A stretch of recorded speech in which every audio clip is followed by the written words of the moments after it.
All right, it's the third week of August. The water temperature is 79 degrees now, and a lot of the striped bass have started to go back shallow. Most of the fish we're catching now, I've caught a few fish on it 40 feet deep, but most of these fish we're catching are 15 to 20 feet deep.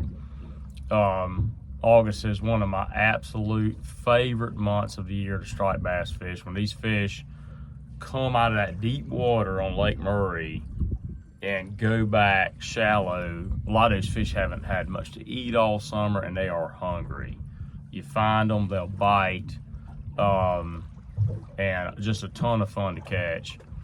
However, I struggled years ago this time of the year. I mean, and finding these fish can be very difficult if you think you're going to ride around and look for them with electronics, because they're very shallow.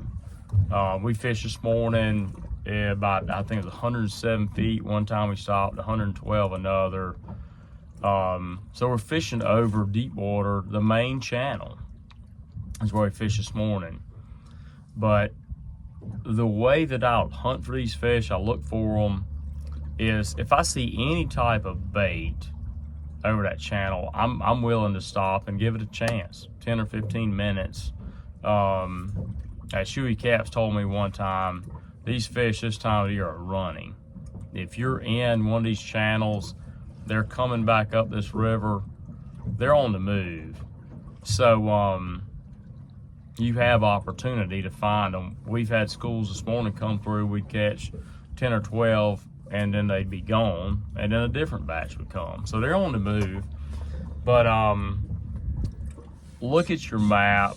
You know, if you hear folks are fishing off of patterns, think that through, but don't waste your time riding around looking for a school of fish, because chances are, even if you find them, when you stop, they're going to be moving again. So get in those right areas, and if you see bait, give it a try.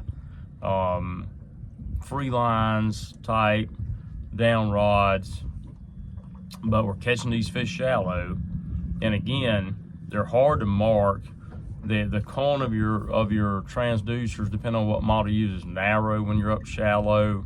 I use live scope on my boat to hunt, but again, all I'm looking for is life. If I find bait, I know there's a chance that there's fish there. If they're not the size I want, I'm gonna move on and look for some more, but I'm not gonna spend my time riding around staring at a graph, because I've learned over time it's hard to find these fish. You're better off to have lines in the water and invest your time like that.